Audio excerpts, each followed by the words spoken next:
ये लोग जो लोकतंत्र की बात करते हैं तो मैं याद दिला देना चाहता हूं, कांग्रेस पार्टी के पहले प्रधानमंत्री श्री जवाहरलाल नेहरू 0 वोट पाकर प्रधानमंत्री बने थे। भारत के इतिहास में इनके जितने प्रधानमंत्री बने, इंदिरा गांधी जी क्या चुन के आई पहली बार? नहीं, कांग्रेस के अंदरूनी लड़ाई, इंडिकेट सिंडिकेट की लड़ाई में गूंगी गुड़िया के रूप में आई।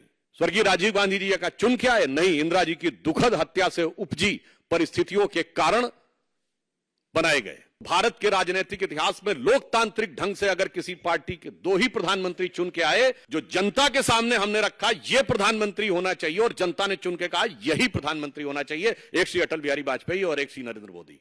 भारतीय राजनीति में बहुत सारी चीजों का पटाक्षेप हो रहा है। राजवंशों की सत्ता 1947 में समाप्त हुई थी। अब लोकतंत्र का आवरण ओढ़े हुए जो लोकतांत्रिक राजवंश हैं, उनकी सत्ता को चुनौती मिल रही है और उनको लग रहा है कि आने वाले चुनावों के बाद उनका भविष्य क्या होगा। और यह मैं ऐसे ही नहीं कह रहा हूं, आप उत्तर से दक्षिण तक देखें तो 2019 के लोकसभा चुनावों में देश की प्रबुद्ध जनता ने इंटाइटलमेंट के आधार के ऊपर जो लोग लोकतंत्र के नाम पर राजतंत्र चला रहे थे, चाहे कश्मीर में अब्दुल्ला और मुफ्ती परिवार हो, वो लोग चुनाव हारे, पंजाब में बादल परिवार चुनाव हारा, हरियाणा में हुड्डा परिवार चुनाव हारा, अशोक गहलोत जी का बेटा चुनाव हारा, उत्तर प्रदेश में अखिलेश यादव जी की पत्नी चुनाव हारी, चौधरी अजीत सिंह और उनके बेटे चुनाव हारे, बिहार में लालू प्रसाद यादव जी की बेटी चुनाव हारी, फिर चाहे तेलंगाना में केसीआर जी की बेटी चुनाव हारी हो, अथवा परिवारवाद के सबसे बड़े प्रतीक श्री राहुल गांधी जी चुनाव हारे। तो खड़गे जी, यह सत्य है। जो आपको डर लग रहा है कि इसके बाद ये लोकतांत्रिक राजवंशों के लिए चुनाव के का भ्रम जनता के सामने रखकर राजनीति करना संभव नहीं हो पाएगा, क्योंकि अब भारत में वास्तविक लोक सत्ता का प्रादुर्भाव हो गया है।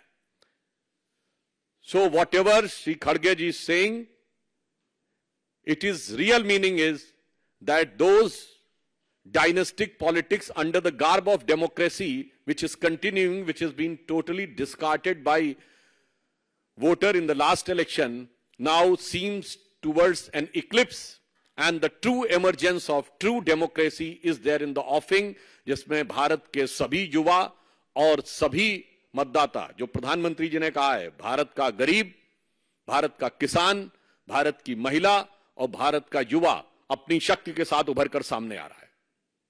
वैसे ये लोग जो लोकतंत्र की बात करते हैं तो मैं याद दिला देना चाहता हूं, कांग्रेस पार्टी के पहले प्रधानमंत्री श्री जवाहरलाल नेहरू 0 वोट पाकर प्रधानमंत्री बने थे। अप्रैल 1946 में कांग्रेस कार्य समिति की बैठक में 16 कांग्रेस कमेटियों में से एक ने पट्टाभी सीतारमैया को और एक ने कृपलानी जी को वोट दिया था, और बाकी सारे के सारे वोट सरदार पटेल को मिले थे और 0 वोट जवाहरलाल नेहरू को मिले थे। और इस बात की, उस घटना के अंदर का point by point, minute by minute reference Kripalani की किताब माय डेज विद गांधी में है, मौलाना आजाद की किताब इंडिया विंस फ्रीडम में है, दुर्गा दत्त की किताब India from Curzon to Nehru and thereafter में है।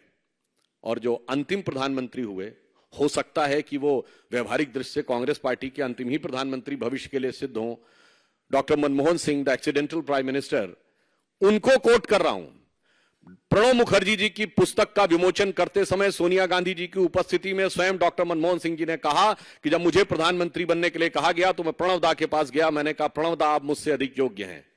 डॉक्टर मनमोहन सिंह कहते हैं प्रणब दा आप सबसे अधिक योग्य हैं, मगर मैडम ने मुझे कहा है। लोकतंत्र का अद्भुत स्वरूप है। पहले प्रधानमंत्री से लेके अंतिम प्रधानमंत्री तक, 0 वोट से लेके 0 वोट तक प्रधानमंत्री बनाने वाले लोग आज कहते हैं कि लोकतंत्र हमें समझ में नहीं आता है और लोकतंत्र के वास्तविक रक्षक वो हैं। फिर मैं कह रहा हूं, भारत के इतिहास में इनके जितने प्रधानमंत्री बने, इंदिरा गांधी जी क्या चुन के आई पहली बार? नहीं, कांग्रेस के अंदरूनी लड़ाई, इंडिकेट सिंडिकेट की लड़ाई में गूंगी गुड़िया के रूप में आई। स्वर्गीय राजीव गांधी जी का चुन के आए? नहीं, इंदिरा जी की दुखद हत्या से उपजी परिस्थितियों के कारण बनाए गए। श्री पीवी नरसिम्हा राव कैसे बने सबको पता है, और डॉक्टर मनमोहन सिंह सबको पता है। तो भारत के राजनीतिक इतिहास में लोकतांत्रिक ढंग से अगर किसी पार्टी के 2 ही प्रधानमंत्री चुन के आए, जो जनता के सामने हमने रखा यह प्रधानमंत्री होना चाहिए और जनता ने चुन के कहा यही प्रधानमंत्री होना चाहिए, एक श्री अटल बिहारी वाजपेयी और एक श्री नरेंद्र मोदी।